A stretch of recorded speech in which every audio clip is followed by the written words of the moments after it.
exposure line. So it's not bad out there. It's very nice. Anyhow, what we put on the table the last time was to split this project into a water-dependent project. Last meeting that we heard a month ago, we said that both projects were acceptable. They hadn't been voted on, but they were acceptable. So we're trying to split this and saying that the water-dependent only, the stairway and the dock, which has been seen by and approved by Waterways, is approved tonight. And of course, I'd have to do a revised plan. I'd remove all the non-water dependent elements out of there. And that's what I'm hoping the board will vote for. Keep it a short meeting. Thank you. Thank you. Amy? So just to clarify, this will eliminate the perch or platform on the slope, and it will just be for the staircase and the dock and the associated dredging. Yes, we would need a revised plan. I don't think it should hold up the vote for tonight, because really all it is taking off the planting information. They would be required to do the typical shellfish mitigation because it's a structure that it's in a new location, there's dredging. So it's 3 years of shellfish mitigation and this will all be in the order of conditions if it gets approved. Mixed class shellfish, 30 bushels a year for 3 years, not at that specific property, but in the entirety of the Witchmere Harbor system. So as long as the applicants are amenable to that condition, I would recommend approval.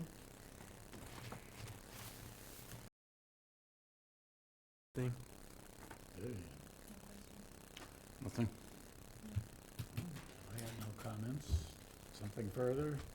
I was just going to mention, because you have missed 2 hearings on this, you'd be ineligible to vote, yeah. But we still have 4. Do we have any comments or questions from the public? Anyone in the room?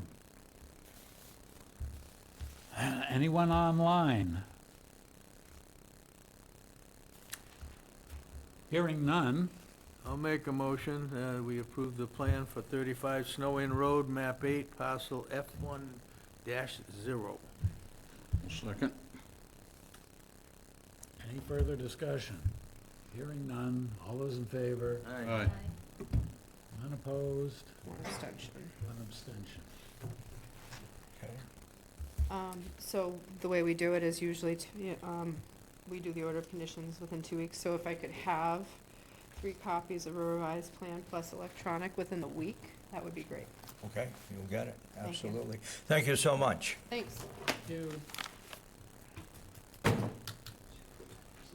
Next, we have a notice of intent for 2 Rebecca Road, map 57, parcel A1-1, for the construction of a horse barn and paddock. That is a continuance from September 5th, 2024 meeting. They'd like a continuation to October 16th to provide you with the necessary documents. I'll move for the continuance for October 16th. Second. All those in favor? Aye. Aye. That's 5 and 0? Mhm. Okay. Next, we have U.S. Coast Guard, a notice of intent for Saquatucket Harbor East Jetty Light 6. Latitude 41 degrees, 39 minutes, 48.640 seconds north, and longitude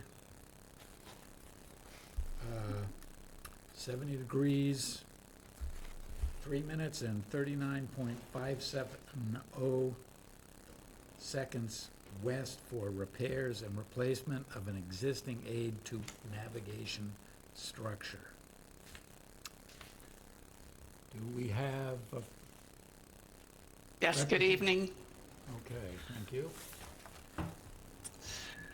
Good evening. I'm Christine Perrin, an environmental scientist with the consulting firm McFarland Johnson. I'm also here with Dan Del Tufo, who's also remote. He's the project engineer with Appledore Marine Engineering. We're part of the consultant team assisting the U.S. Coast Guard with the permitting and design of this project. The Coast Guard is proposing repairs, replacement, or demolition of 10 existing aids to navigation along the coast of Massachusetts. 4 of these structures require in-water work, and one of those structures is located in Harwich, which is what we're here to talk about tonight. As you saw on the agenda, this structure is known as the Saquatucket Harbor East Jetty Light 6. It's kind of a mouthful. It's located at the end of the East Jetty of Harwich Port in Nantucket Sound. And I can share my screen to show a location map followed by the plans.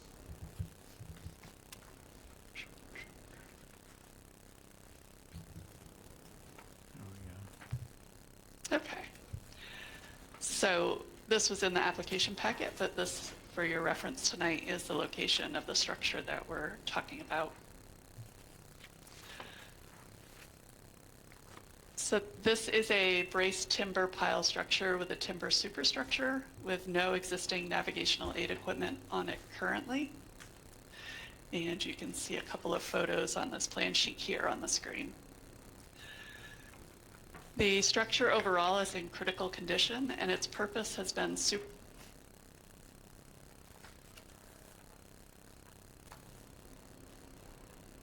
think we lost you, your audio. substrate to prevent interference in navigation. I'm sorry, we missed about 20 or 30 seconds of what you just said. I apologize. Am I back? And You are you're back now? hearing me again? Maybe if you got closer to your microphone, we could hear better and you wouldn't cut out. All right, I'll try again. So as you can see in these photos, this is a braced timber pile structure with a timber superstructure with no existing navigational aid equipment currently on it.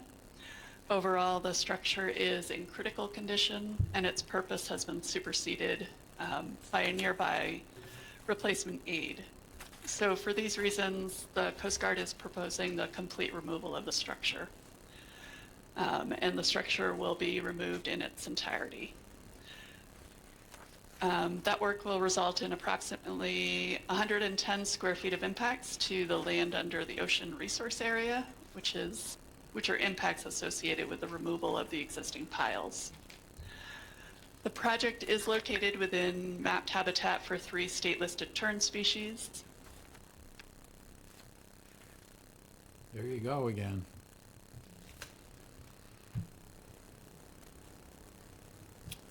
You seem to cut out again. Am I back? You're back. We got you through Okay. 3 state-listed species of terns. Okay, thank you. I apologize. I turned off my video in case that's using too much bandwidth. So the Natural Heritage and Endangered Species Program has no concerns with the work as proposed. Also, the Division of Marine Fisheries has no additional recommendations that would further avoid or minimize impacts to marine resources. And consultation with the National Marine Fisheries Service is underway. The NOI package included a list of avoidance and minimization measures that will be implemented to avoid adverse impacts to sensitive species. And we're happy to answer any questions you have. Thank you. Yes, so as Christine stated, this structure is currently obsolete. All the materials have been taken off it, and it's in really bad shape. If they can't remove it completely, they're proposing to cut 3 feet below the substrate so that there's no hazard, essentially. I would just recommend that they use silk curtains, turbidity curtains, if possible, when doing in-water work, to protect the land-containing shellfish there. And there are cormorants currently using as a nesting platform. And we would suggest and condition that it be removed when the nests are inactive, which is July through March. So with those conditions, I would recommend approval. you. Do we have comments or questions? Sophia? I don't have any questions. Mark? I have no questions. No questions? I just have one question to you, Amy, is, I take it that we don't need to wait for any input from National Marine Fisheries? There's no requirement for that before we can vote on this? There's not a requirement, and should fisheries have any additional conditions, that would be their conditions that the Coast Guard would have to abide by. Okay. Once again, do we have any public comment or questions? Anyone online? Hearing none, can we have a motion? I'll make a motion that we approve the plan for Secretariat Harbor East Jetty Light 6, latitude 41-39-48.640 north, and longitude 070-03-39.570 west. Second. Any further discussion? Hearing none, all those in favor? Aye. Aye. Thank you. Thank you for your time.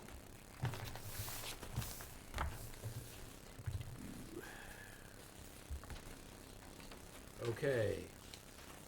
Next, we have a notice of intent for 49 Sisson Road, map 21, parcel S1-B-0, for the construction of a detached garage and relocation of a paved driveway. Good evening, Chairman, members of the commission. My name is Dan Ojala. I'm a land surveyor and also a civil engineer with Downcape Engineering in Yarmouthport, and helping the applicants out with what we feel is a fairly straightforward matter. Do you want to pull it up on the screen, Amy, or do you want me to use a board? How would you want to, I could just point to the site plan a little bit. We would have needed it ahead of time, Okay. but in the future, if you want to do that, you can let me know. Sure. A picture's worth 1,000 words, so the situation here is there's no immediate resource areas on our side of the street, except there is land subject to coastal storm flowage. It's an A zone transitioning slowly into an X.2 and then an X. The dwelling is mostly out of the flood zone.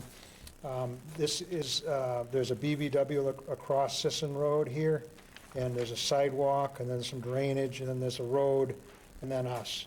And what we're looking to do is, right now, there's a rather extensive paved driveway that goes straight in and it sheets straight back out.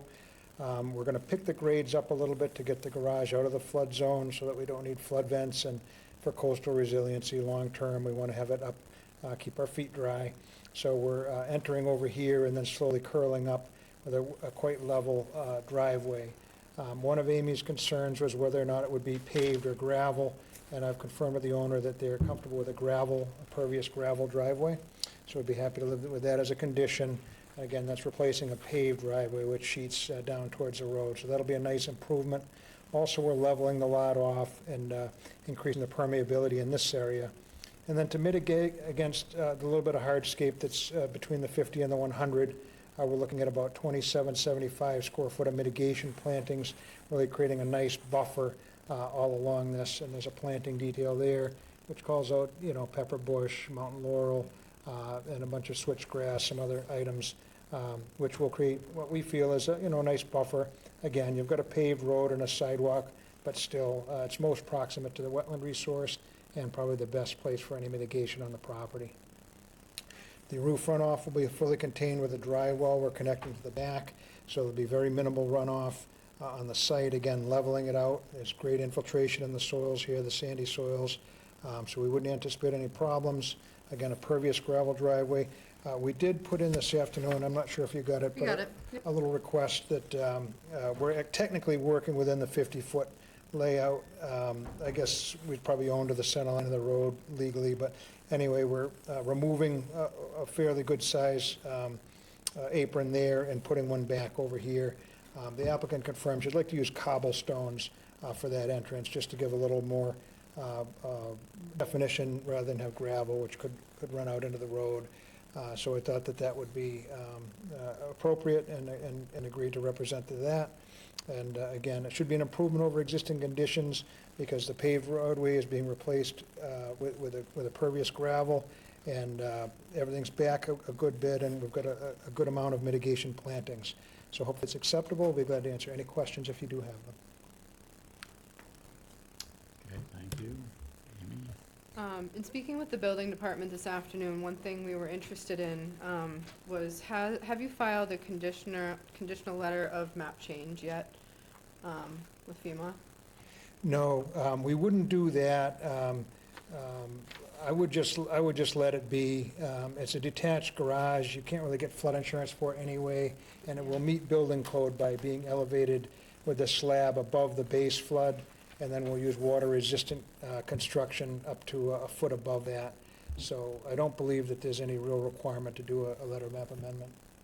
So this is a new requirement, I believe, that FEMA has, that if you're gonna be adding fill to the floodplain, that prior to going for a map amendment, you file a conditional letter of map change. That's not for us, that's something for you to look into, because it could come up when you do apply for your building permit, and I figured you'd wanna know about it ahead of time. So that's something you can chat more with Rachel, who's in zoning. She and I kind of tag team on some of the flood stuff here in town. Yeah, It's not so much the structure that they're concerned about, it would be the level of fill right. being added. So, and we just want to that point, you just want to make sure in the event of a coastal flood event, that you're not diverting more flood waters onto adjacent properties than would already be going there, and you're not going to create a hazard to additional properties. It shouldn't. It's not that much, but that is something that needs to be looked at and considered as well. Yeah, generally speaking, with a coastal storm event, you've got the entire Atlantic basin, Right. and it's like putting a pin in a bathtub. It simply doesn't affect No. around. Now, if we created a big berm and diverted, and Yeah. that might be something else, but you'd need almost a levee quality thing to affect the waters. But we can certainly address that, and if there's a requirement to do a letter of map amendment, we certainly will. If there's not, I'd probably advise her not to, and they'll just pick it up with the next map change that Yep. they do. So, Okay. I think Dan's correct that it's kind of just a drop in the bucket when you're not like right on Nantucket Sound where you're building something, you're gonna divert waters. It's right on the edge of the floodplain as well. It's great that the driveway's gonna be gravel with a cobble apron. My other suggestion was if you were to pave it, then just to pitch it. So before it goes into the road, it goes into a vegetated area instead. I'd be comfortable with either the applicant wanted to do.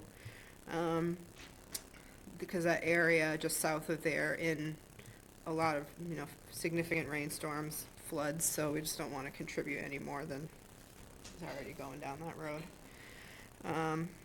Nope, with that, I recommend approval with our normal conditions about no fertilizers, no pesticides, no herbicides.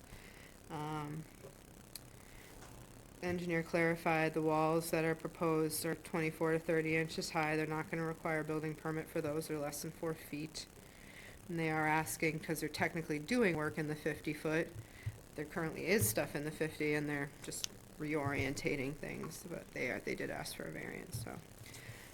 I would recommend approval, but just suggest that you look into that, newer FEMA suggestion. Absolutely, I'll touch base offline with you and get that ironed out. Thank you. Yep, I hope you don't mind, I did, send it off to our county floodplain person, just to get her read on it. 100%, So, all right. no problem. And again, because we're in a still water A zone way on the perimeter, Right. really should be no effect. And I'd argue strenuously if they thought otherwise, but we'll work with them and appreciate that. Almost set.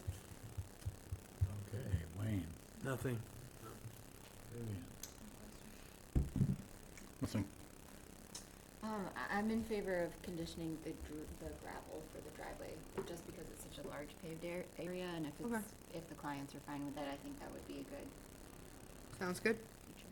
Yeah, if we ever do pavement, we'll come back and either do drainage or a grass line swale All and right. have you guys relook at it. Thanks. So, my question is about the drainage to the southwest here.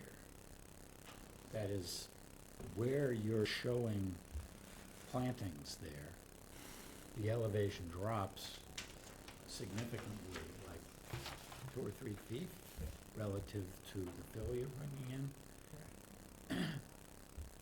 And I don't know how that works. That is there gonna be an issue with drainage? And my question is also, maybe to some of my colleagues who do this sort of thing for a living, drainage down that driveway, even if it's gravel and there's a heavy rainfall and there's elevation change of a couple of feet from the garage down to where the driveway meets the road. I have a gravel driveway, and whenever there's a heavy rainfall, things begin to wash out. I'm just wondering whether you think there's gonna be a washout problem. Chances are, if it's a 2-foot drop, it's gonna end up out in Sisson Road. Some of it will, anyway. Yeah, It's not a 2-foot immediate drop, it's over an extent Yeah, of, extended, but even still, the Yeah. elevation difference of 2 feet from one end to the other is gonna, okay. The water's destined to travel there, there's no, Are there any further mitigation steps that would need to be made here specifically, particularly since there are flooding problems already along that part of Citizen Road? Even if it was gravel, could it potentially be pitched a little bit so it doesn't go direct, so it doesn't go into the road? Pitched to one side, like the one side or the other, into a vegetated area? I think we could probably make that work. It's low there on the street, but in front of the wall, we could probably introduce a spot that would pick up the water off the driveway and run it in like a little swale right along the edge of the right-of-way. I mean, that wouldn't be a bad idea. I think we can make it work, turn it into like a little bit of a rain garden there without too much trouble. Sounds like a good idea to me. Yep. Okay. And what is the elevation? I mean, you show the proposed elevation of 11 feet a ways in front of the garage. Is there further elevation change up to the apron to enter the garage? Almost dead flat, about 0.3 of a foot. Okay. So it's very, very flat. So that area, I wouldn't expect much runoff. And then you've got, a foot in 40 or so, not too much. And then the last bit is a foot in about 20, so you get about a 5%. You get a little bit there, but to the point made earlier, I think we can create a little swale and capture that with a shallow swale along the front of the wall, hide it in the bushes, and be a win-win. Mm-hmm. Okay, I have nothing further. Again, any comments or questions from anyone in the room? Or there's one person online, anything? Just for the next hearing. Okay, all right. Hearing none. I'll move for approval of the plan for 49 Sisson Road, map 21, parcel S1B0. Second? Discussion? My discussion is I'd like to add the condition for gravel driveway and for the swale. Agreeable. Okay, anything else? All those in favor? aye. Aye. 5-0. Excellent. We'll get that revised plan right in. Thank you very much for your time. Thank you. 3 copies would be great. Sounds good. Thank you. Within a week. Yeah.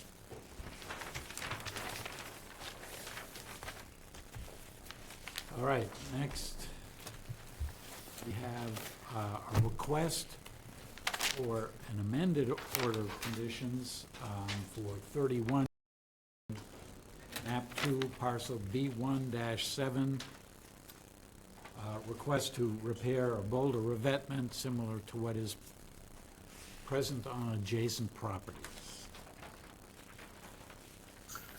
Mr. Chairman, Bob Rogers with GAF Engineering on behalf of the applicant. Yes, sir. You have the floor. So the request to modify, the request to amend the existing order of conditions, the change that we're asking for is shown as the shaded stonework on the updated plan. So this property's been before the commission several times, and I know Amy's met with us anytime we've asked. We took the approved project and we bid it out, and the contractor that was selected conferred with the owner and the owner's other representative. And so what we weren't showing on the previously approved plans was the riprap matching the property to the east. So, you know, what we're asking for is just to be able, there's existing boulders there. We just want to get up to elevation 12 and match in with that, and then taper the stonework down to where the existing boulders end, and the coastal dune begins on the west side of the property. So we're approved for choir rolls and choir blankets and beach grass planting. We're approved to reset and chink the existing boulders where they currently exist on the slope. We're approved to move the stairs and reconstruct the patio, which has already been done. But once the owner conferred with the contractor regarding the placement of the boulders, they asked us to request an amendment so that the height could be raised only to the extent where it matches the neighbor to the east, and then that could taper down to where we would stop on the west side of the lot. Now to answer any questions that you might have. Okay, thank you. So this would not extend any more laterally than what was previously approved. It's just gonna be a little bit higher, and I think that makes sense because the one adjacent to the east, you'd wanna match that one. Potentially, if you have a lower one and both of these are below flood elevation, in the event of a storm, that could also be a weak spot. And if you were to have a big change there. The storms this past year or two have really shown the height that the water can get to, and has done a lot of damage to this pre-existing wall. One thing we did notice when we went on site is if you're proposing to largely use the existing boulders, they're quite a bit smaller than the ones to the east, and the ones to the east are also a flat-faced revetment, which we wouldn't want. We would want more of a rough face to break up wave action, but I think the contractor should look and see if the size of the rocks that you're planning to reuse is enough, are big enough, because it seems like they've moved around an awful lot. So that's something to take a look at. But other than that, so long as it still tapers as it goes to the west and ends where it currently does, and then you pick up with your low fiber roll, which you've been permitted for, I have no issues. I would like to take the opportunity to remind the owner that they're supposed to not be doing any fertilizing or treatment of their property. That's in our jurisdiction, and it appears that they are still doing so. And this is something the commission is really adamant about stopping in general, for projects that come in front of us, so. But with that, I would recommend approval. Oh, sorry, let me ask, what is your proposed access route to get to the site? Is it Pleasant Road Beach?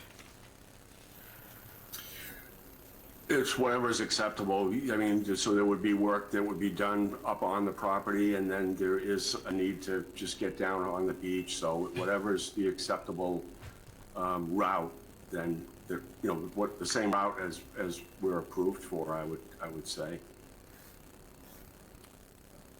I can interject something here, the contract, Just- please, you want the podium, please, sir? I'm sorry. Can you come up to the podium, please, and just say who you are? I represent the owner, Mr. Foley. 2 points. The, You gotta fertilizer- wait till you come up, because And please people can't- identify yourself, My name's please. David Helmer, I represent Mr. Petroni, the property owner. The fertilizing issue I was not aware of, but I know that's not gonna be a problem to stop that. I just need to know, is it the grass that you're concerned about? There's no fertilizers, herbicides, pesticides permitted within 100 feet of the top of that coastal bank. All right, so I'll tell him that's out. Yeah, and So, that's, I mean, I'll double check, but that's part of his existing order of conditions. okay, I'll make sure that that's complied with. But the issue of the work on the project itself, I think the intent was to bring the equipment down from the top of the bank and do their work, bring it back up in the Yep. evening so it doesn't sit on the beach. And I think that's the way they want to bring the material in. Yep. We're gonna take some rails out in the front of the property, and we were waiting till after the season because we didn't want to interfere with any neighbors. We didn't want anybody complaining about big trucks and rocks on the street. So that's what our plan is right now. And that's it. Thank you.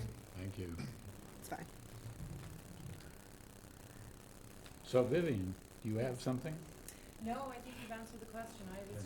My question was really about how you're gonna access, that would implicate, or that would have implications as to how I vote on it, so, because I'm a neighbor at 43, so. She's not a direct abutter, but, yeah. Not a direct abutter, but. Wayne? The only question I have is, the proposed extension of the riprap up on top there, you're putting filter fabric behind it? Yes, there's a detail on the second sheet that shows the Yeah, I've cross-section. been looking for it, I didn't find it. On sheet 2 of the plan set. All right, that's all I need. They're useless without it. No questions. Sophia? I'm still unclear about access. That bank is steep all along the property line. It's unclear to me how you get heavy equipment So if I. down oh, to the go ahead. beach from that property. My partner operates heavy equipment in Orleans, and his cousin is Chris, the contractor that's doing the seawall work. And they both looked at the bank and believe that it's not a problem to walk an excavator up and down that as needed. It is steep, but an excavator can claw a pretty steep bank, so we're trying to keep off the beach. We don't really want to track down the beach if we can avoid it. So they think that they would prefer to try and just do it from the top of the bank down. Yeah. They may have to build it out a little bit, like bring in some material Yeah, to build it a road yeah. out, but, They might have to, like, cut the down a little bit in his yard, yeah. and move, they might have to, they may not have to do that. They might be able to walk the excavator up and down it like they plan to, because they can do a pretty steep incline. It's not really an issue for an excavator and a good operator. But that beats having to go all the way down the beach with it. Now, they may still have to do that, but I don't think that's gonna be the case. I think we're just trying to do it within the property. I wanna take Yeah. some fence components out of the front of the yard, right at the street, and then they're gonna put some fiberglass mats down so that they don't track up the yard any more than necessary. And they're gonna run the equipment back there and then deliver the stone back there. And I think they'll take the equipment down onto the beach. They'll build the lower part of the wall, track the excavator back up, and then set the rest of the top of the wall in from that point. So they know how they're gonna do it, and I don't think the steepness of that slope is gonna be an issue for them. If you do end up needing to use the town landing, then you'll need to get permission from the select board, Sure. just to use the lot, for use of Pleasant Road Beach lot for staging of any equipment or anything like that. I'm going to have one more meeting with the actual marine contractor for this project, Chris, you know, and I'll make sure what the plan is and have to get that permission if he deems that necessary. But that would be a change from what my understanding is right now. Okay. Any other questions? Hmm? So I should vote? You can, yeah, if you feel you can. Okay, anything else? Anything from the public? Hearing none. I'll make a motion, we approve the plan for 31 Shore Road, map 2, parcel B1-7. Second. Further discussion? Hearing none, all those in favor? Aye. Aye. 5-0. Thank you for your time. Thank you, Amy. Thank you. Thank you. Where are we? So we have orders of conditions. First is for 65 Shore Road, map 2, parcel K1, for the replacement of an existing coastal engineering structure with a rock revetment. Do we have discussion? Well, before we get to the conditions, it was brought to my attention after our last meeting that a direct abutter had some concerns. Now, this is not, just setting the rules here, this is not a hearing, because we already had the hearing, and this is really for the orders of conditions, but it's not closed for discussion, so I said we could come here tonight and people could discuss it. Should the commission, after what you hear tonight, ask the applicant to change or modify the plans in any way, or if the commission is inclined to change its vote of approval, can't do that here tonight. We would have to continue it and put it on the next agenda, which is October 16th. But this is a chance to air out some things, hopefully, before we get to that point. So, before we go through the conditions, I guess I would suggest that you invite anybody who wants to speak. Consider the invitation extended. And if you just would say who you are, for the record. Yeah, so I missed the last meeting. My name is Leah Norjo. I live at 69 Shore Road. And I'd like to state my opposition to the work proposed at 65 Shore Road.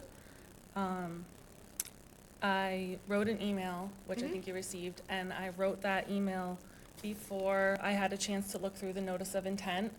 And so after having a chance to look through the notice of intent, I actually have more questions and more concerns about the work being done. So I have a couple concerns and some questions for the engineer or the consultant. I don't know, should I go through? They can be invited up. Right now, or, okay. Sure.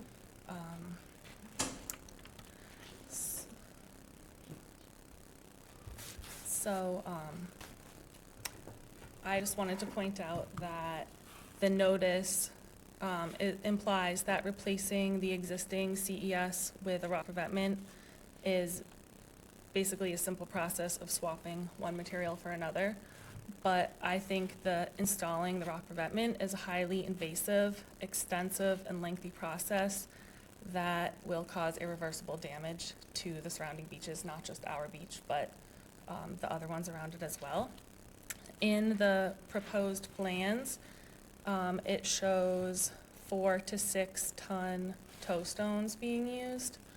I have it here in my notes that a 1.5 ton tow stone is about 3 by 3 feet. So I would think that the tow stones proposed are about 3 times that size, which to me seems way too big than what is needed in that area. The work that was done there this past winter was actually a really great job of adding sand. It was done, I think, the wrong time of the year, and so it did wash away pretty quickly. The excavator and loader, or either one of those machines, will need to make multiple trips each day, probably for weeks, back and forth over 4 different beaches and the neighborhood beach access road. Well, it's not really a road, it's a walkway, which seems extremely damaging to those beaches. I had a question because last winter, they used a bobcat to put the sand, and the bobcat used the access of that property. So we looked on the map, and it shows that there's 20 feet of space between 65 Shore Road and the property line on the west side, which is where the bobcat had access. And this appears to actually be more space than what is available at the Beach Road access path between numbers 39 and numbers 43. So I'm just wondering why they're choosing to use the neighborhood access walkway as opposed to their yard, when it does appear to be, at least on the map, that there is space to get a machine through there. The project description on page 3 states that after the proposed wall is complete, a loader will drive down the beach to place the sand on top of the wall. And I was just wondering why they wouldn't use a bobcat with the access on the property to do that, as it would be much less invasive to the surrounding beaches. I'm not sure the exact year, but a few years back, they did receive some dredge spoils from Allen Harbor on that property. And we did notice damage to one of the rock groins just from that, or damage or a change in the rocks and the sand surrounding it from just that single day of driving the loader over. And so my concern is that doing that repeatedly for weeks and weeks is going to be damaging. I did have some questions about the calculations on page 3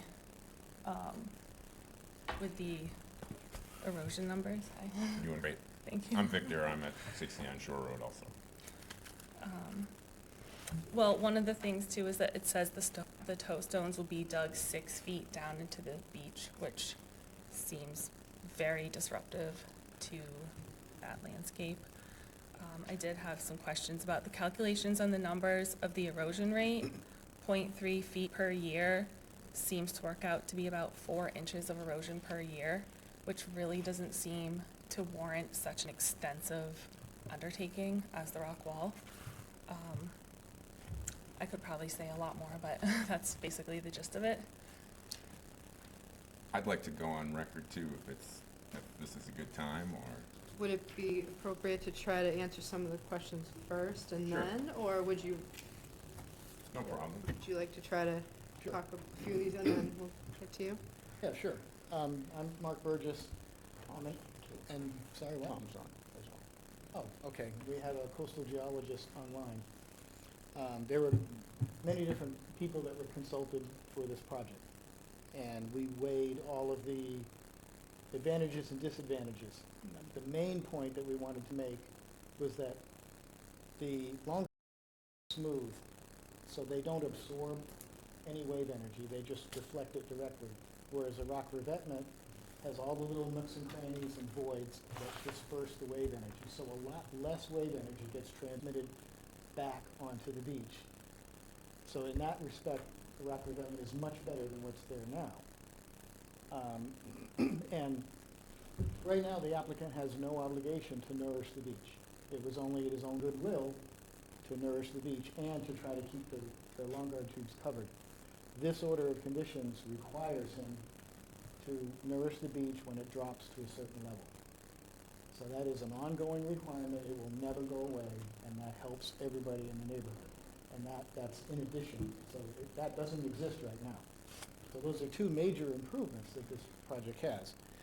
To try to, I'm an ocean engineer, by the way, if that matters. But, so the size of the toe stones. Rock revetments weigh a lot. They're about, you said 1.5 feet stone. It's about a foot in diameter per ton, give or take, especially, and that's exponentially different. So obviously a 4-foot stone and a 5-foot stone, the 5 foot weighs a lot more, okay, because there's more rock in the circle. But you need that big stone because it has to support the weight. And you have to bury them because if the beach drops, significantly from Mother Nature, even if you put it back, if it drops significantly and that toe stone shifts, the whole thing collapses. So the proper way to design a rock revetment is to always have those toe stones buried. You never want the beach to get below those zones. If you've ever been to the north side of Dennis, all of those walls were rebuilt because back in the 90s, the beach was higher and they never put the toe stones in deep enough, and a lot of those revetments started to collapse when the beach eroded, and they weren't nourished. Okay. The access, again, we weighed the advantages or disadvantages of using various accesses. Yes, on the map, there's 20 feet between the house and the property line, but there are some natural growth original cedar trees there. A bobcat can get through those trees, which they did for the small amount, for the 200 yards of nourishment that was put on recently. But an excavator can't get back there. The access that was used between 39 and 43, that currently needs to be restored, and the applicant is going to restore that after this event. That access is much more suitable. They had permission from all the property owners to use the beach in front. And to answer your question about the rocks, I don't know how the other guys did it, but what we do, I'm not a contractor, but what the contractor does is he will put sand over the rocks, over the groin, the one that he has to drive over, and just drive over. It's many And, more than one to drive over. Sorry, what? There are several groins to drive over. You said one. I think most of those end seaward enough that he can drive up and around them. Okay. I think there's only one next door to him that goes landward enough that he has to drive over it. But in any event, you pile enough sand over it and you go over it. And this contractor, we know who it is, he's very responsible. He built the wall next to 40. Can you share who that contractor again? is? Can you share who that contractor is? It's Denny McGinn from Easy Does It. He's built every wall that I've designed in the last 24 years, and he's never had a callback. Never. It would have been the county dredge who did the sand movement. Yeah, And know I'm it's- not exactly confident that they did what they should have done and put sand over the rock wall to drive over it when they may have done nourishment in the past, so. Okay, I can't remember. So one Yeah, I one of the can't remember. conditions in the order is to restore the access and anywhere from the access to the site to original pre-construction conditions. And Amy is all over that. She'll make sure, and we'll all make sure that it's put back. If a stone moves, he'll put it back. So that's a non-issue there. So there won't be any more damage to the access than there is now because an excavator went over there. A front-end loader went over there this spring to nourish two beaches on either side. So that's why it's not prudent to go over their own property because we have to cut down original trees to do that. And that's when there's another access that doesn't have any, won't have any damage to it or will be replanted afterwards. It's way less impact than trying to mow down the yard to get that.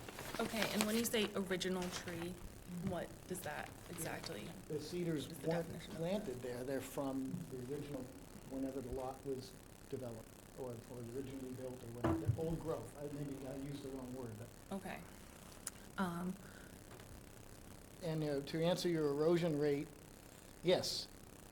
Coastal Zone Management has a website that has 40 years of data. Unfortunately, they stopped taking that data 20 years ago. So the 0.3 feet a year was 20 years ago, over since the early part of the 1900s. Having said that, obviously with sea level rise and everything like that, the rate of erosion is much greater, especially when you look at what happened over the last 2 Decembers, when feet of beach were lost. So that's way more than 0.3 foot a year. Okay. Just one or two more questions. Sure. Can you explain why the properly timed placement of sand over the geotubes, you think that won't work? How is that opposed to placing the sand over the rock revetment? Because it seems like the placement of sand over the geotubes wasn't done properly since it wasn't done on the right season. It was done in the middle of the storm season. So if that had been done, say in the spring, and was given a full growing season to establish grass or whatever vegetation, or to have some type of jute netting or any other type of erosion control, why that wouldn't work and why placing the sand over the rock wall would be better than that. Okay. Well, first of all, we've had severe storms in a year, within 51 weeks of each other, they got the same storm. Beach grass needs at least 3 seasons to get established, to develop the root system. And even then, the roots would just be going down to the Longard tubes and stopping. It can't go anywhere else. So it's not really effective. You could plant the crap out of that thing, the next storm will take it away. And as far as when you place the sand, yeah, if you placed it, I don't know, in the spring, maybe it lasts all summer, but then it gets whacked in the winter. So either way, once a year, it's legal.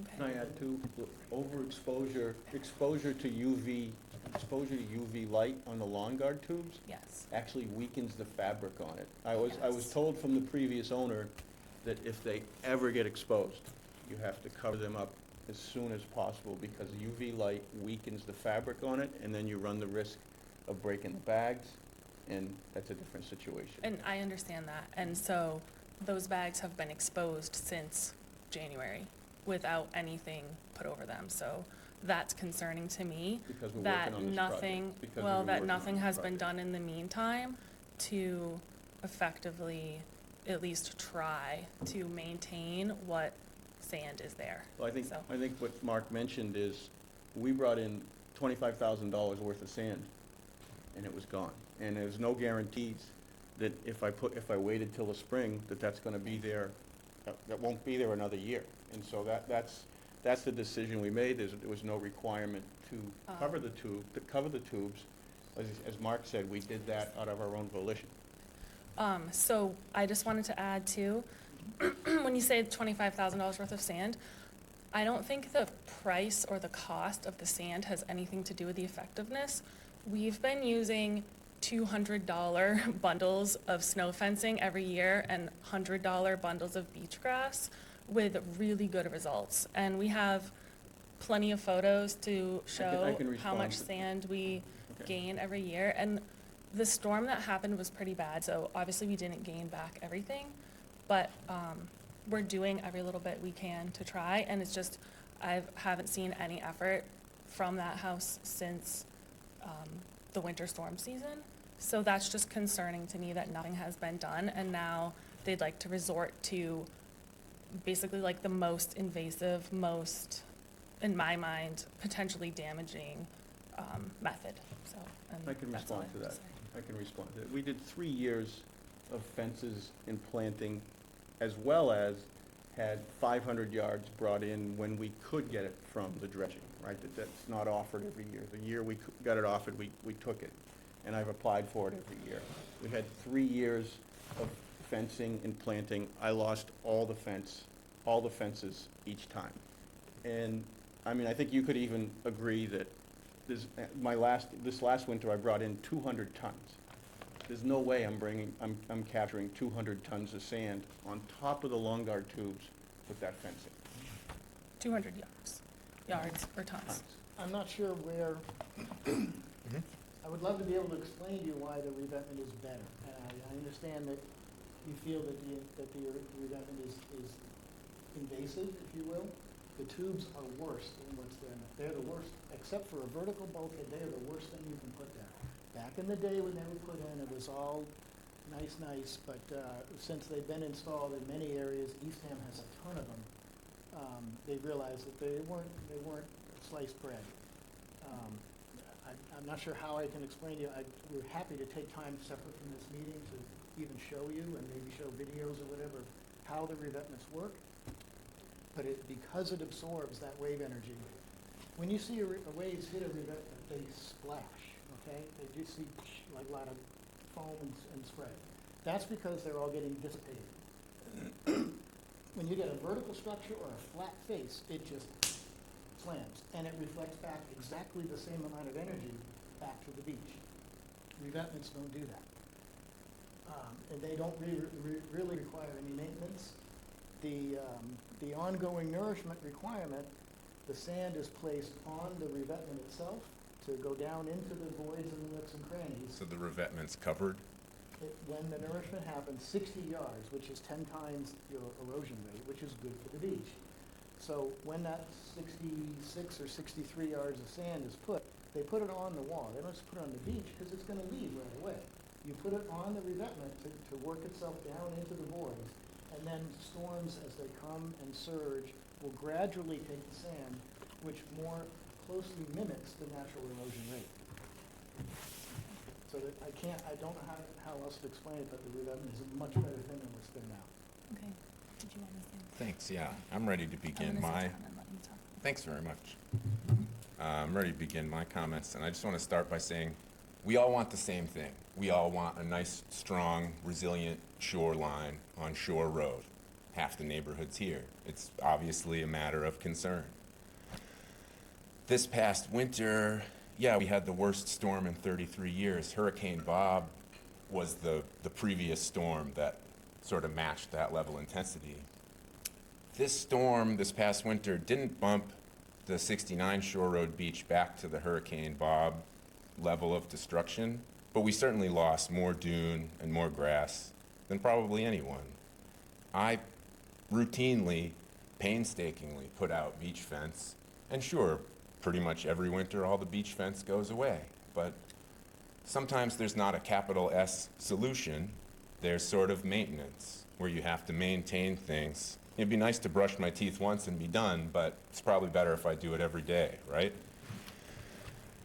It really seems to us that option 2, or a variation of option 2 from page 7 of the notice of intent, is feasible, and the beach at 69 Shore Road is strong evidence in support of this. And it's been a constant gain there for the last 33 years through my effort.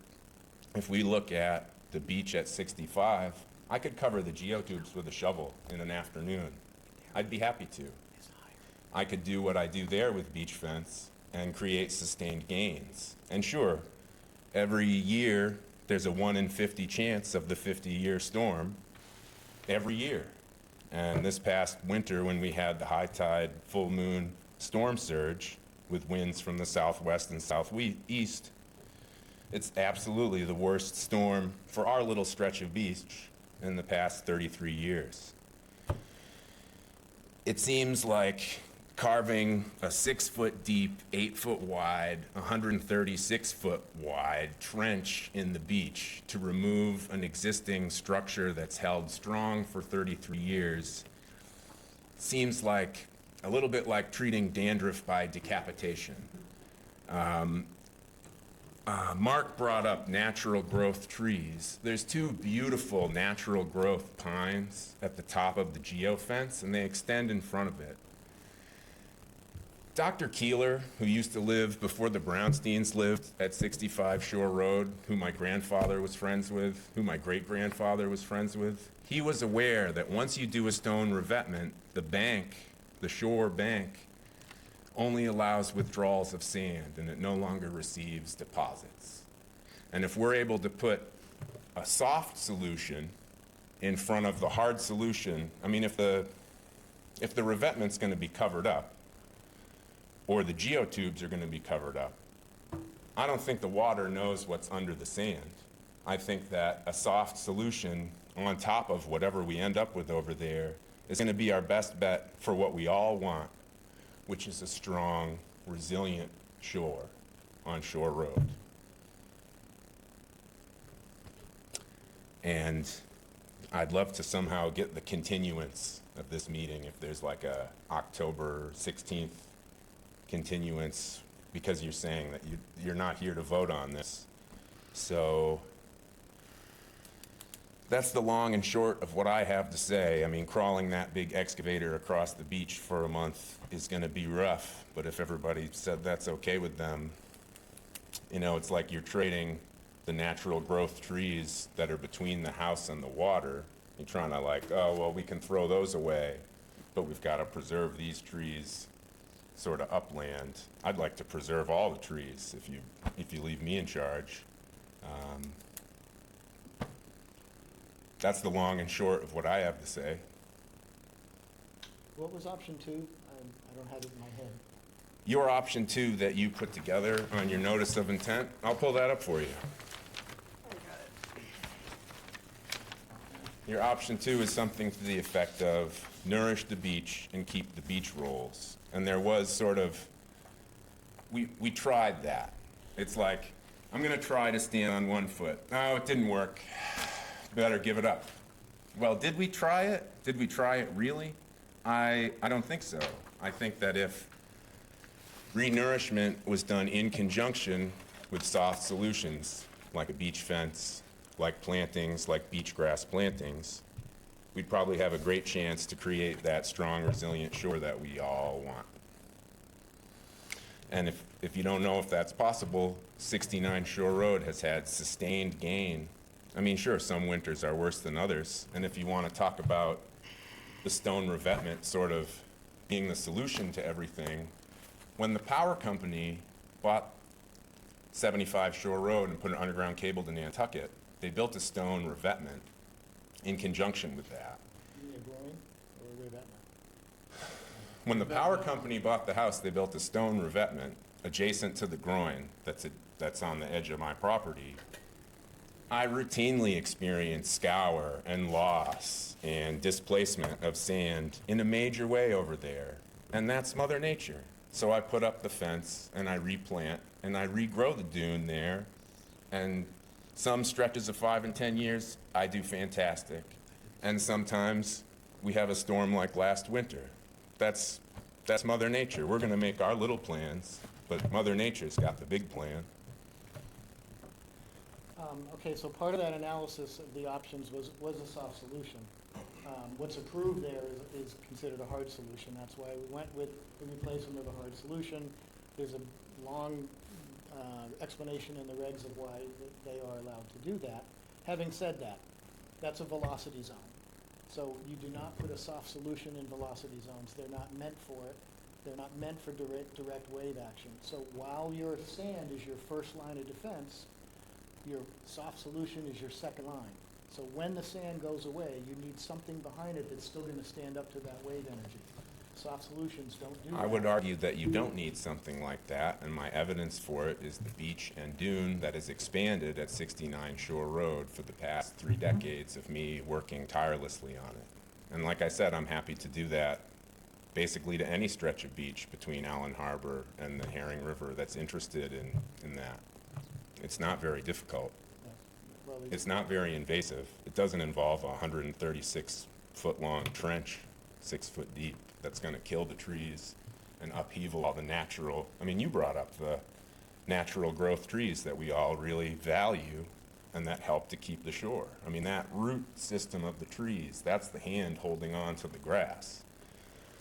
I don't know how many yards or tons of sand is regularly deposited at Gray Neck Beach at 75 Shore Road, but it's a massive amount, and it's every year, and it always washes out. And so that's the result of having a stone revetment. It creates a situation where the bank can withdraw sand from the beach, but there's nothing that encourages the deposit of sand. That's the issue. And that's why you mimic it with the trigger points and the nourishment. That mimics the natural erosion process when the sediment source is temporarily cut off. So anyway, and this site can still erode because the revetment isn't up to the flood elevation. It's actually low. So in the big one, his whole backyard's gonna get. In the big one, the whole cape's gone. Yeah, I know. I'm with you. Okay. Anyway. I think your points have been made. Great. We've all Thanks very been- much. We've all Thanks for your been time. listening, and I think the commissioners may have things to say. Amy, you? If you don't mind, I have a little something.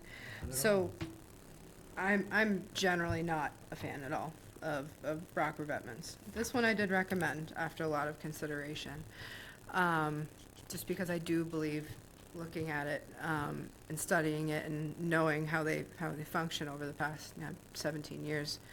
This one, because the geotubes, in my opinion, are worse. And I used to be the agent in Eastham where they employed them for many, many years, and they're the worst things. And I do agree with anything, soft solution, hard solution, there's a level of maintenance that has to be done to it. This side, I think there's more in play than just water coming in, erosion, water going out.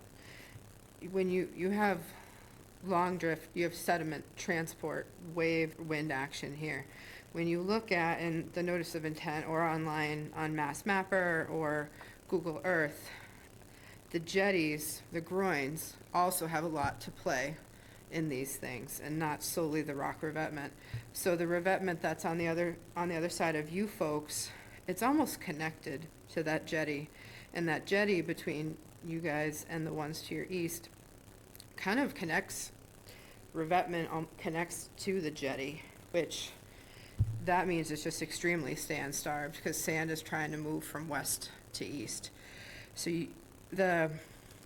on your property line, you may catch a little bit more just because your jetty is a little bit, that jetty there that was built many, many years ago by the Army Corps is just a little bit more substantial. But the farther west you go, there's a groin field. They're a little bit less substantial, and so the biggest one captures the most material. Not saying it's a lot, because it's certainly not a lot. And I'm sure your efforts are certainly assisting there too. But there's a little bit more in play here dynamically, because each situation is different. That's all I wanted to say. Okay, so I would like to give commissioners a chance to ask questions, make comments. I don't see any reason to revisit this. It was approved and it's a good plan, and I don't see any reason to look at it again. Thank you. Doreen? I have no question. Yeah, she has to I abstain. have to abstain. Oh. I'm one of the many Shore Road folk here tonight, so I have to abstain. I would agree with Mr. Colson. That's tough. I certainly, I commend you guys for coming in and for all the efforts that you're doing. Our abutters notice was lost in the mail. Yeah, We I were heard. made here on the 18th. It's unfortunate. I mean, and this is tough because there's revetments next to revetments, and I don't fully understand this stuff, I suppose, but, it's not, to me, it sounds so much better not to create a situation where the type of maintenance that has to be done, there's maintenance regardless, right? The type of maintenance that has to be done is, you're a bigger carbon footprint or whatever, it's invasive, it's got machinery, like you have to do this thing every year versus like, sort of working more with the environment. So that, I hadn't thought about it that way, and I think that there's a lot to be said for that. So, I don't know what the answer is when everybody else is doing revetments, and I'm not sure where that leaves us, and I think that's tough. I would be willing to hear more, but I'm not sure. I don't know. Well, so my point of view here is that the objections that have been raised have more to do with lifestyle and philosophy than specific damage or specific problems with the proposed solution. Can I speak to that? Can you just hang on a minute? Okay. We're gonna give everybody a chance to, within reason, to speak their mind, but at the moment I'm speaking my mind. So, I just think it's a difference in point of view, and I haven't heard in the things that the two of you have said any long-term damage here. Sophia pointed out that one issue with what we have already approved is that there's a carbon footprint associated with it, which I get that. You guys didn't raise that issue at all, and I'm not sure that's part of what's driving what you're saying, and I get the idea of wanting to keep a low profile, but here, It seems to me that a lot of damage has already been done, and we're trying, by building jetties in the first place, by building homes right on the shore that are vulnerable to these kinds of storms, people investing, a lot of money in just having those homes, and they need to be able to protect them, and different people have different capabilities and different kinds of resources to address these things. And we don't need to go into those details, what they are, because there are multitudes. And my point of view is that we've already approved, there needs to be something done at this beach, at this home, and I don't myself see any reason to revisit this and have another hearing, another public hearing about this. Hang on. Okay. I want to give other people in the room who appear to have come to say their piece a chance, so please.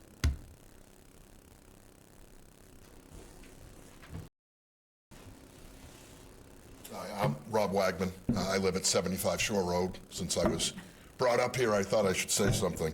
I bought the house in 2015, talked to the owner, talked to the realtor. I asked them about the rock revetment, and they said, that is saving your property. Everyone has told me, I've had engineers there, I've had the harbor master there, I've had several people. The rock revetment is not causing the problem at 75 and Gray Neck. It's the groin, to be honest. I have never said a thing to my neighbors about the groin. It is what it is. It's there. It's been there for 50 years, 60 years. No issues with it. But that rock revetment has saved my property. There's no ifs, ands, or buts about it. I was listening to the testimony of the consultant. That water hits it and it sprays. It does exactly what he said it does. I've been there for 10 years. I haven't lost an inch of sand, of dirt coming towards my house. I get renourished every year as part of the Gray Neck Road. In 3 months, it's gone. And I agree with Leanne. I don't care if Paul put $25,000 worth of sand or $4 million worth of sand. It's going away with no help. I think the rock revetment is necessary, and that's why I wrote a letter supporting it, because I hate to see that go away. And it protects my property, and I'd like to see everyone's property protected. Thank you. Just satisfy my curiosity Sure. for a moment here. Is there actually a power cable going in there? I think. There's an underground cable in Nantucket. Yeah, Nantucket Cable. I worked on that job, it is there. When was that done? Oh, gosh, I don't know, 10 years or 50 years ago. Is it under the Gray Neck I don't spend time parking on it, lot? but- No, when it got to the intersection, it moved over into the property, the Okay. house that's right there. That's mine? Yeah, it went down through your yard. Okay. Yeah, and it's under that wall, because I built that wall. in Okay. front of your house, so. So that wall's a godsend. I mean, it saves my property. Like I said, I haven't lost anything, so it was, as it was explained, it was perfectly, that's exactly what happens. Thank you. Thank you. Do we have anyone else? Sure. Oh, thank you. Well, my name is Matt Reinhardt. I live at 47 Shore Road, so I am neighbors with Vivian.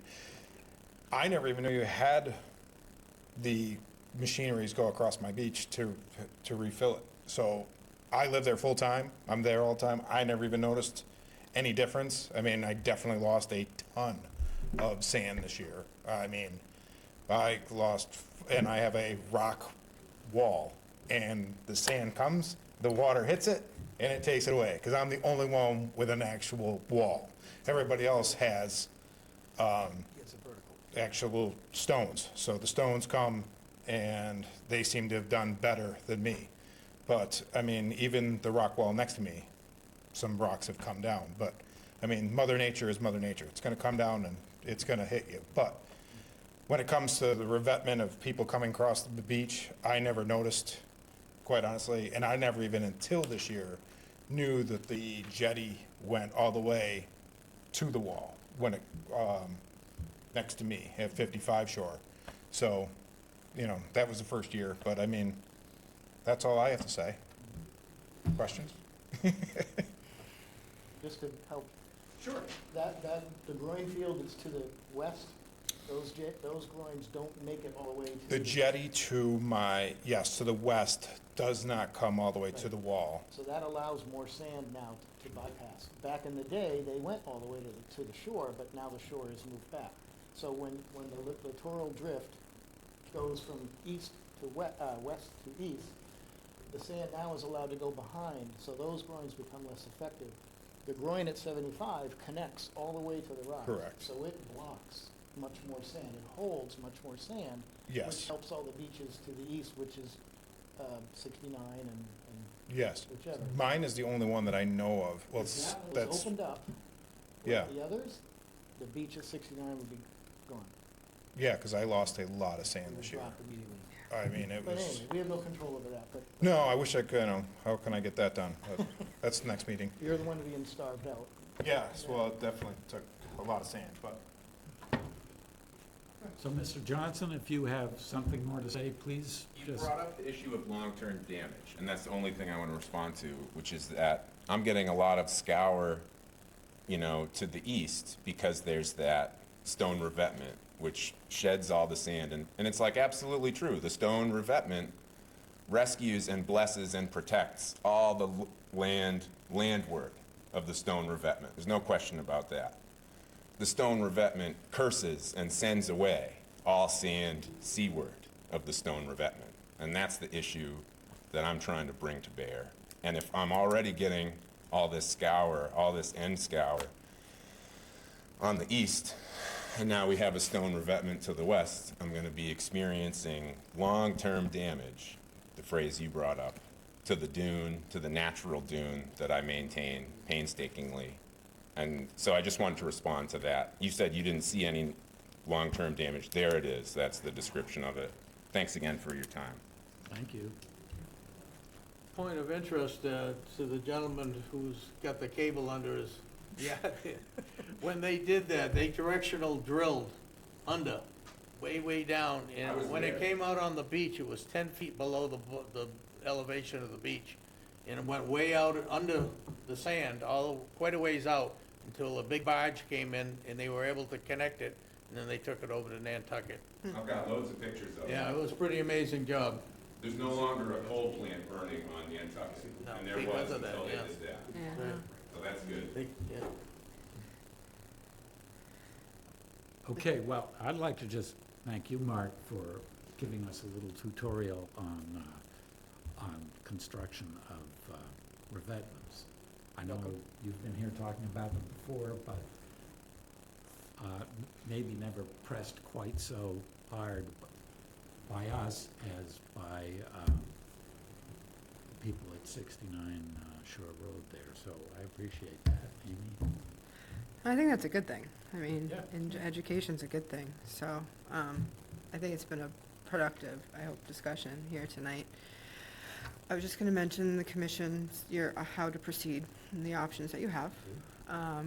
So, one, somebody could make a motion to close the public hearing, and then we, amongst the commission, just talk about the order of conditions that have been drafted. Second option would be a motion to continue this public hearing to the 16th. So those would, as I see it, those are your two options that somebody could move to that effect. But if you're not inclined to continue, I would suggest that you.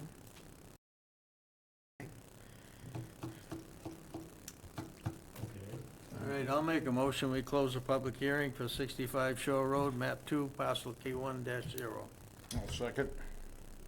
Okay, moved and seconded. Any discussion? Any further discussion? Hearing none, all those in favor? Aye. Aye. What's that? So that's And an 3, abstention. 1. Passes. Okay. There you go. Thank you all for coming and participating.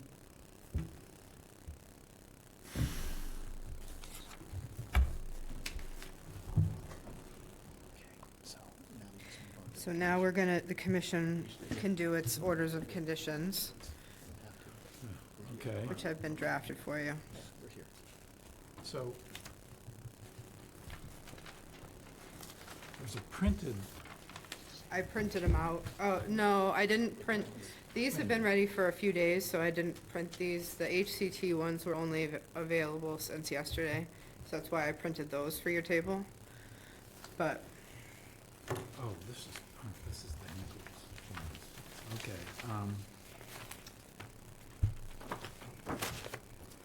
let's see, which is first on the agenda? I mean, I can read through them if you wish, but, Let's do the 65 Shore Road one first, since, yep. And did you want me to read through them, or do you want, has everybody read them? I'd appreciate it if you read through them. Yeah, I don't.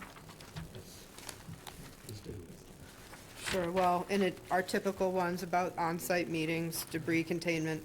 I'm just gonna read the ones that are kind of more pertinent for this exact proposal.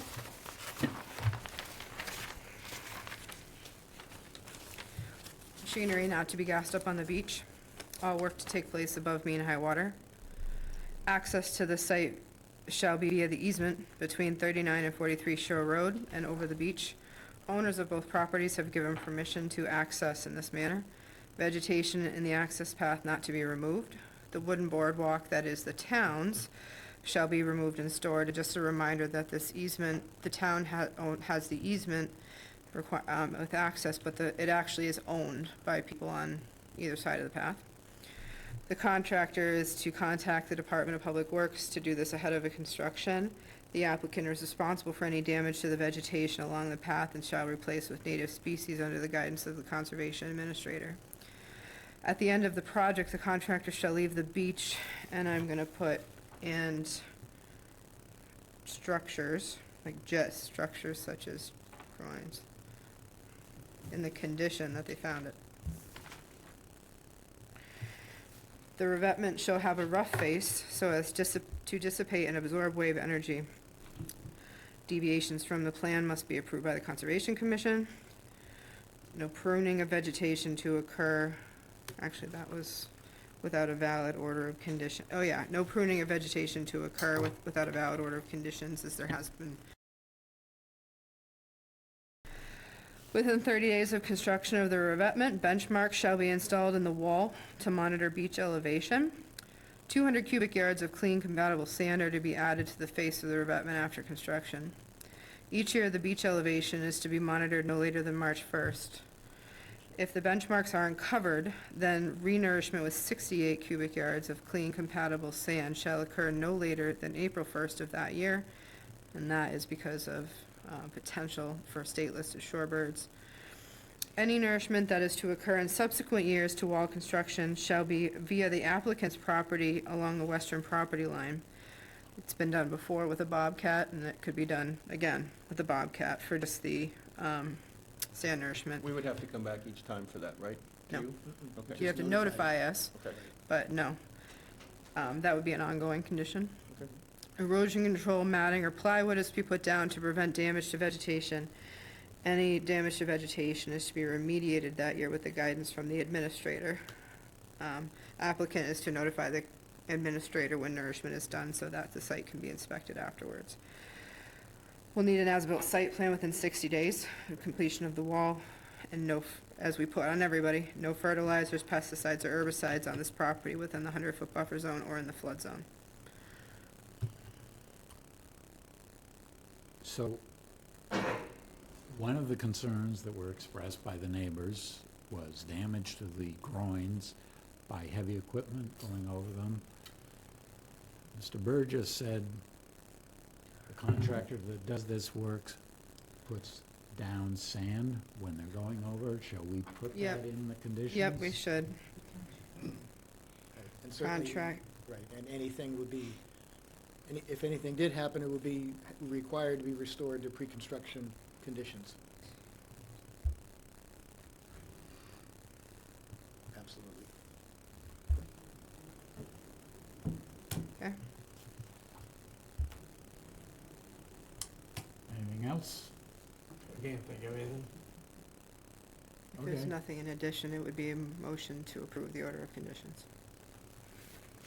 I'll make a motion, we approve the order of conditions as stated by Amy. A second. Further discussion? Hearing none, all in favor? Aye. Aye. So that's 401. 401. And that again was Wayne, Mark, and then 401.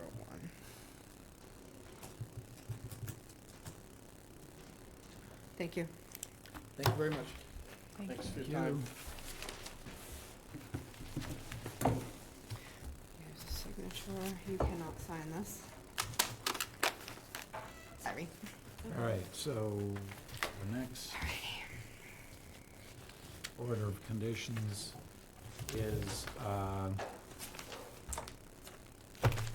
Harwich Conservation Trust, Hinckley's Pond, Herring River Headwaters, Jenkins Bog, map 81, parcels G1, G2-1, G2-2, G2-3, and G2-4-1, and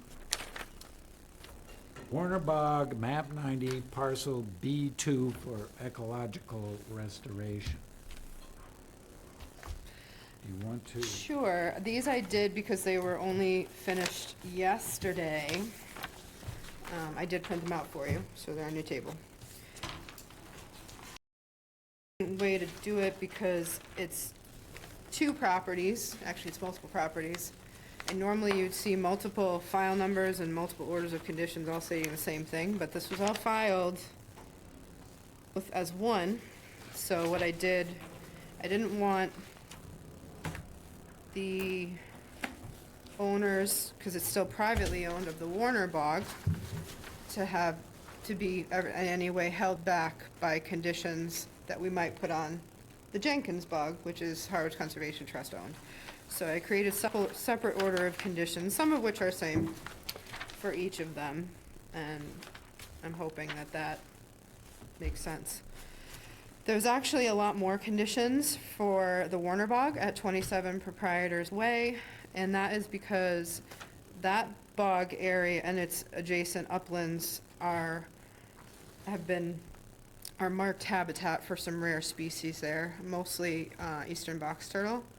So there's been some very specific conditions that the state Fish and Wildlife put on in terms of time of year restrictions, box turtle protection plan, just marching orders essentially that I incorporated into these orders of conditions here, so it's duplicated. And that's specifically more for the 27 Proprietors Way bog, which is on the west side of Hinkley Pond. The Jenkins Bog, which is HCT owned, at 10 Headwaters Drive, there's far less. There are still time of year restrictions as it pertains to herring, because there is a sluice way still there. We want to make sure we're not doing in-water work during the herring migrations. And there is this project is much shorter than the Cold Brook Eco Restoration. It's only 4 to 6 months. So normally we'd require more monitoring reports, but it didn't make sense. So one at the end and then one every year after for 3 years. And if you have anything additional, please let me know. Any discussion? I have nothing.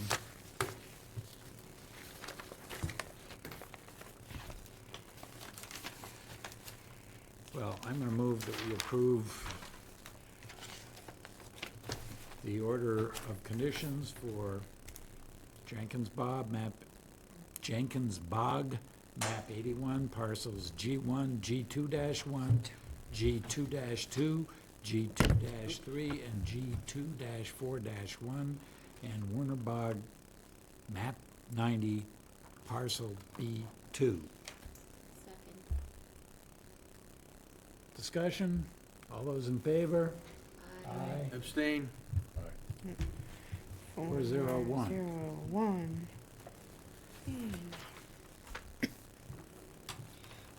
Okay. Discussion and possible vote for revision to community garden regulations.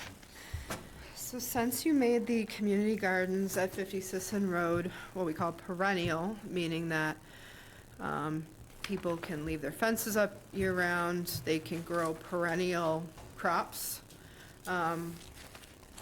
whereas before, all their fencing had to come down, and it got tilled every year, because that's what folks wanted, the majority of folks wanted. Majority of folks don't want that.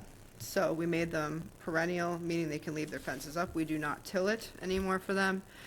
But I think Lily and I both think it's necessary that we put some conditions in there about, in the off-season, how your plot is to be maintained. We don't want, debris blowing around in the winter storms. The fences need to stay in good order. We said any loose debris needs to be removed. We suggest things like, because there's chairs and bird feeders and other things that people have done to make their gardens quaint and a nice place to sit and enjoy. It's a wonderful place, actually, for the fall migration, to see migratory birds over there, this right around now.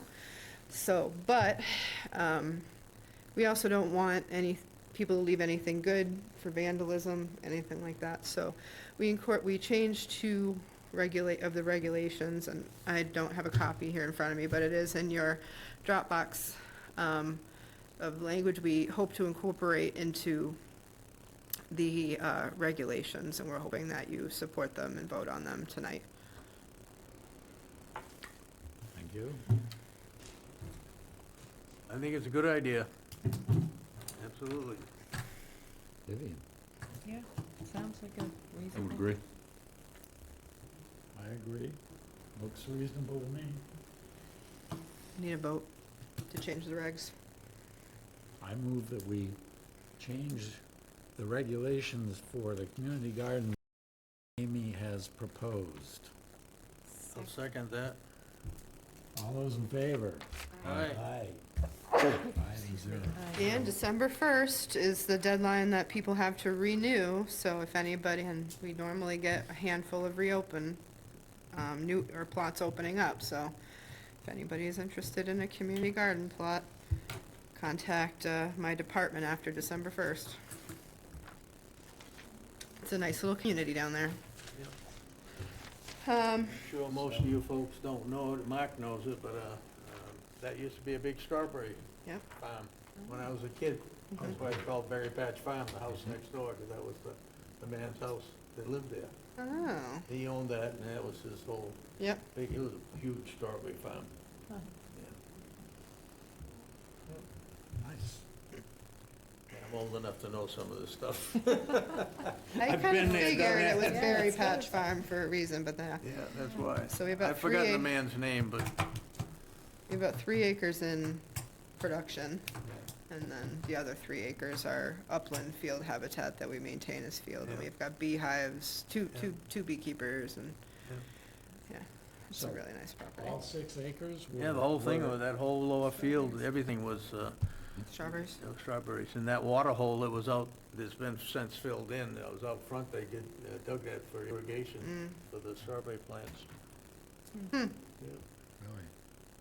That wetland was that the wetland that's by the Yeah, road? where that wet patches where the trees are, Yeah. out between the trees and Sisson Road, there was a water hole Yeah. that they dug many years ago. I did mean, not know I that. remember when I was a kid on the school bus going by and watching the crane dig the hole. That was that long ago. Wow. Yeah. it was- I did not know it's about, like I a knew it dump. was a berry farm, I didn't know it was, that was the watering hole for it, which Yeah. is like pretty much a maple and Tupelo swamp now. So the groundwater's really high there. They Oh, just- Very. oh, yeah, there's only a foot or two to water in some places When right we there. put in the irrigation, so sometimes when we get really big, wet springs, there's some plots we can't farm anymore because Yeah. it's just too wet on the southern half. But we found water at 1.5 feet Yeah. below on the southern end, and then even on the northern end, it's only about 3 feet below. Yeah. Yeah. So, but, Okay, next, discussion and possible vote for the use of outstanding CPC funds for land management.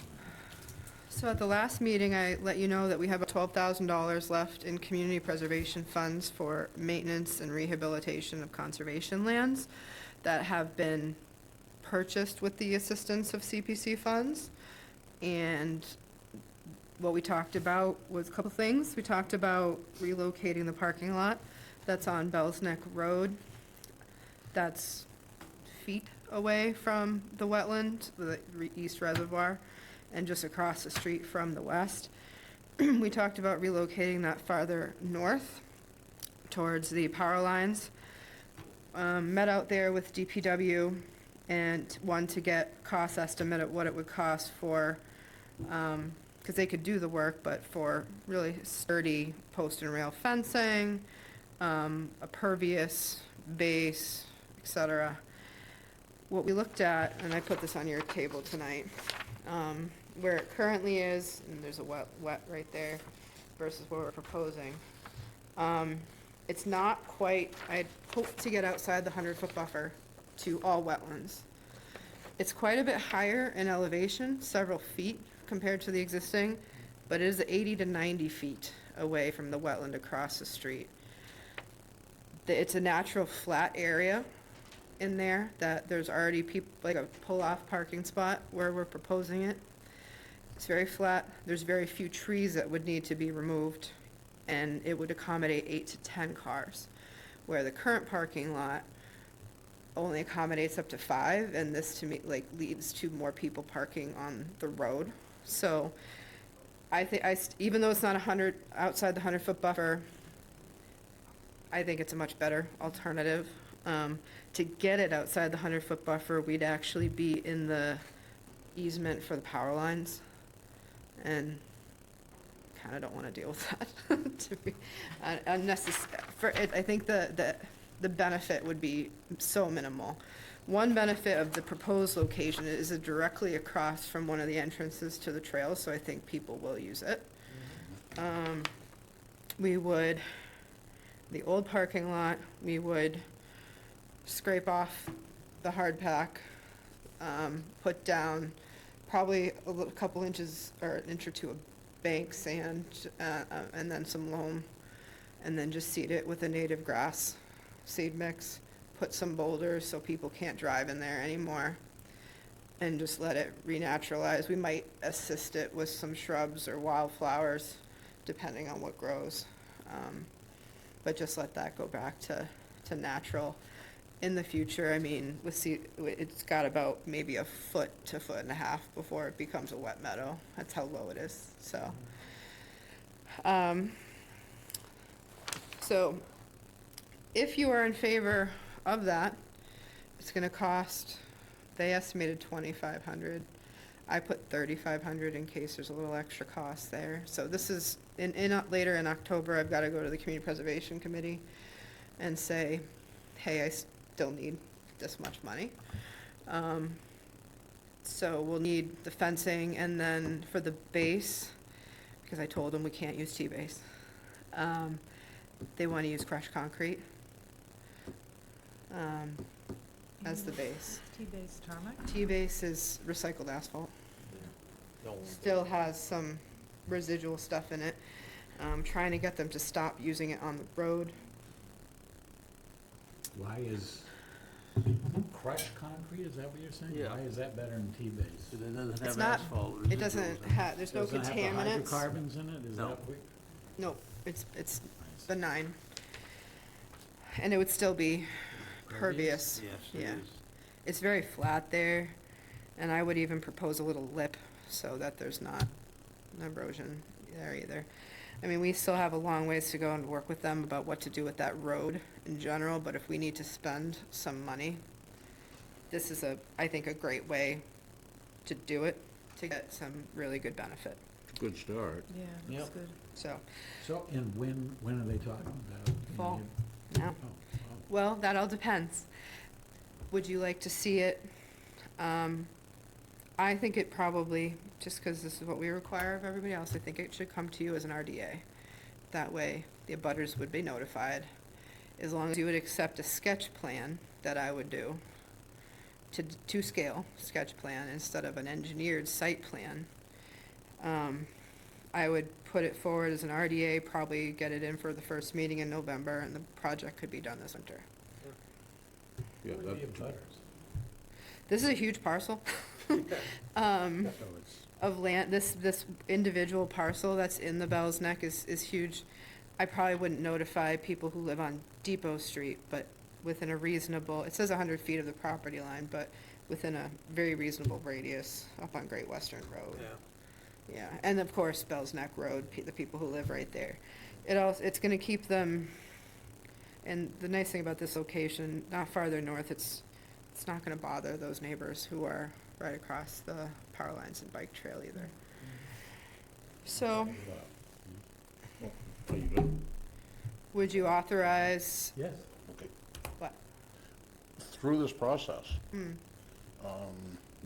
I think it would be a good time to consider using some of the rail systems we've used for barricades elsewhere along the shorefront in random spots to deter some of the traffic that's right there on the beach. There's one spot where it's very convenient to back a pickup truck right out on that washout and sit on the tailgate and fish. Wasn't too long ago, that was pond.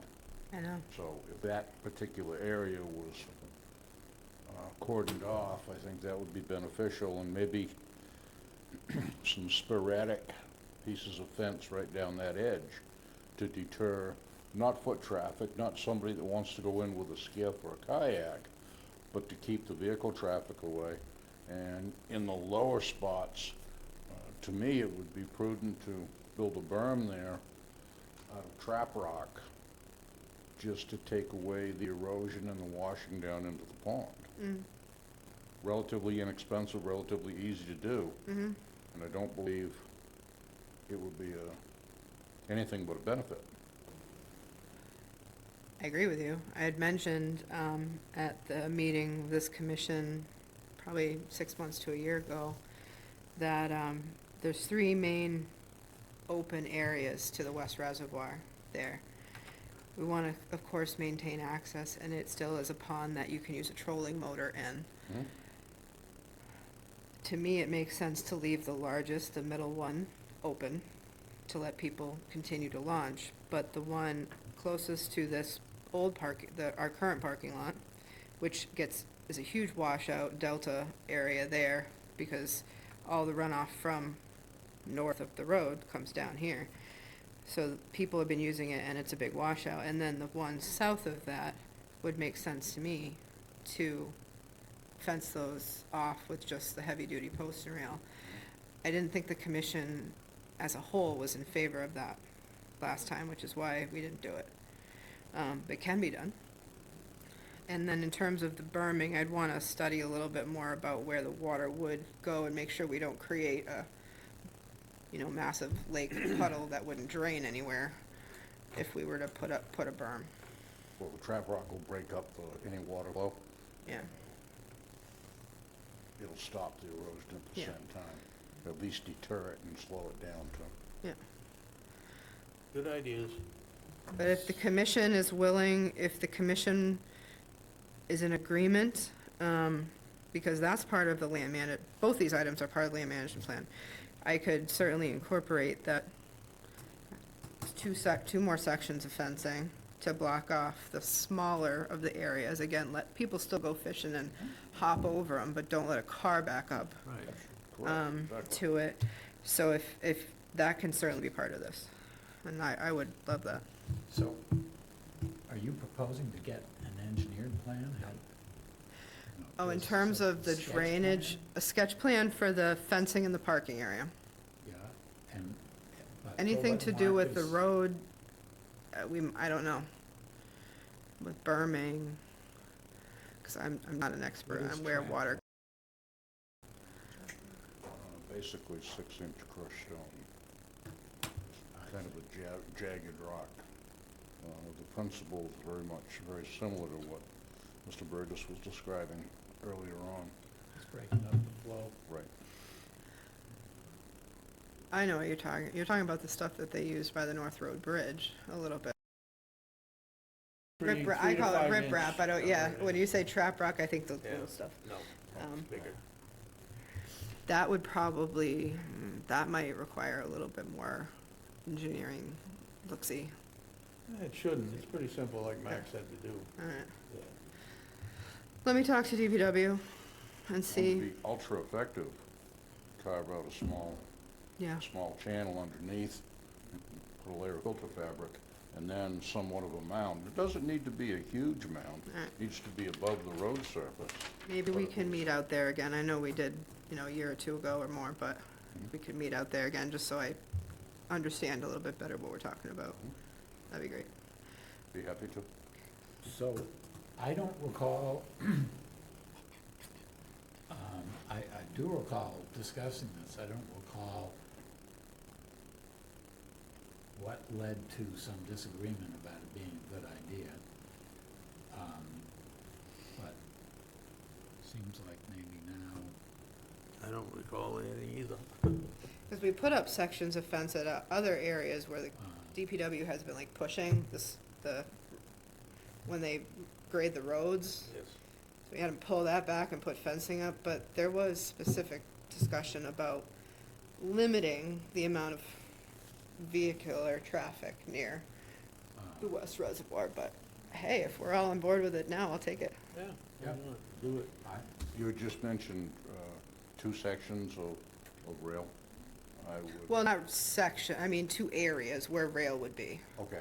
And that middle area, that's the biggest, and that's where people tend to, it's actually flattest, there's not as much erosion there, that one would remain open. Maybe we would confine it a little bit better, but, Yeah, because all the way to the south too, there's a flat spot right there that gets pretty beaten down. And that's what I would drift propose right in to, there. So, a couple of pieces of that rail up that there. is one that I would About also. midway where the bank is. Yep, And then as you start back up the hill going north.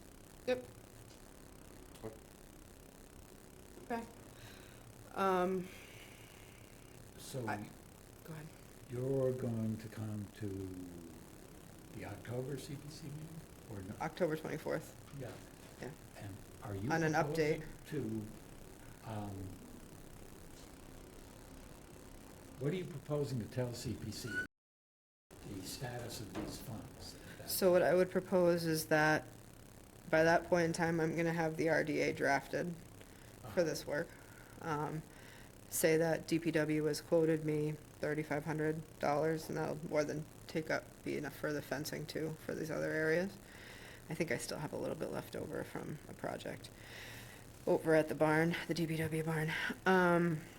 That I would like to keep that. And I have not heard, I talked to Alan Hall briefly about his sign request, and I had asked him to put together a mock-up of what he'd be looking for.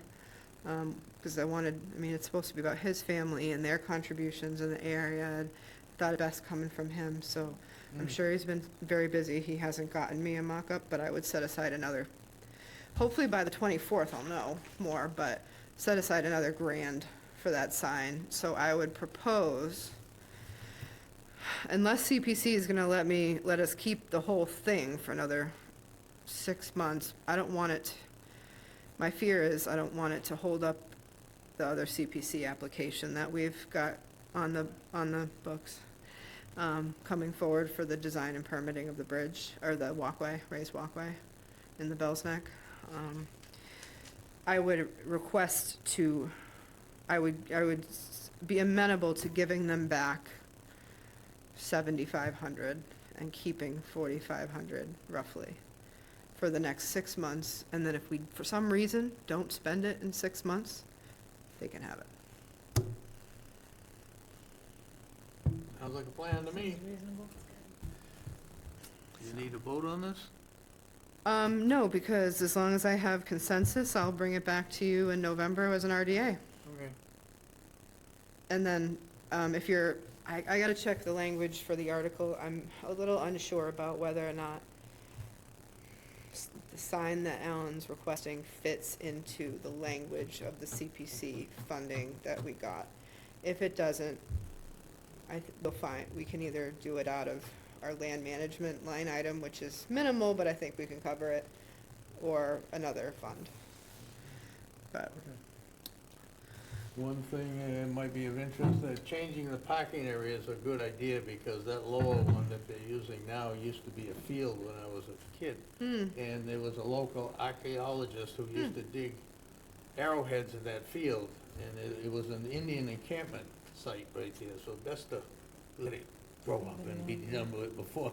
so maybe I shouldn't scrape it too, well, I gotta put Yeah. something on it, because nothing's gonna grow on it the way it is. I think it's a good idea to put stuff on and let it vegetate and grass in and stuff. I remember Yeah. Eric Farnham, he lived on Route 28. He used to dig arrowheads up there like crazy. There were holes all over that field. Bell's Neck in general is, the Bell's Neck in general was a Oh, yeah. extremely popular spot. The herring, Oh, yeah. there's so many different resource areas there, so many different types of wetlands and uplands in this fairly small area.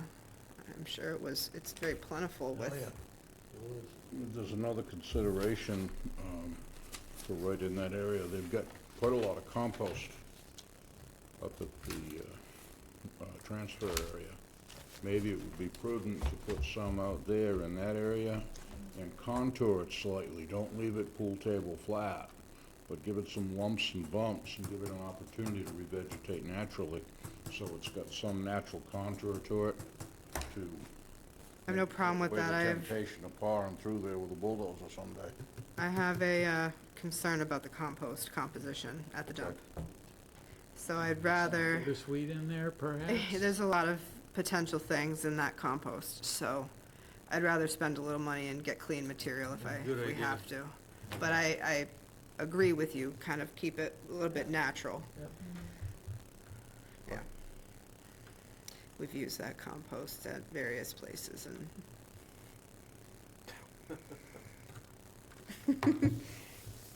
intentions are good, but a lot of stuff gets in there that shouldn't be composted. Would be great. Well, I have one quick announcement.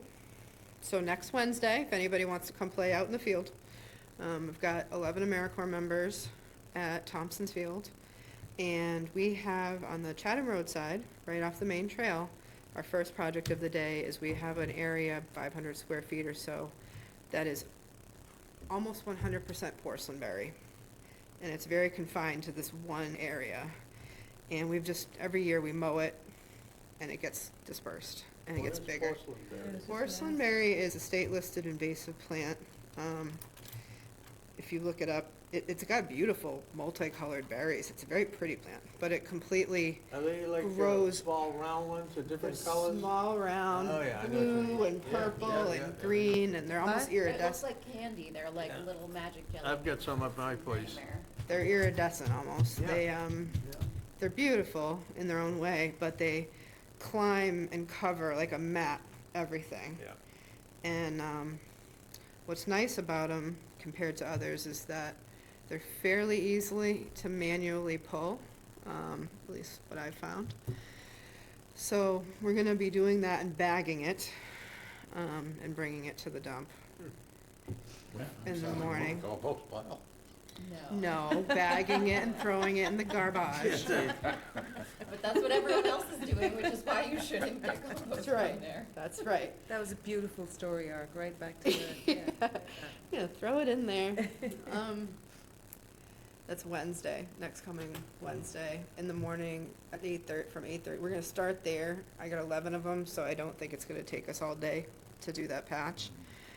And then, gonna reseed just with some native grass and wildflowers that we've been collecting the seeds of. That's what you saw us doing today. I see. Yeah, I'm gonna use it back there, some of it.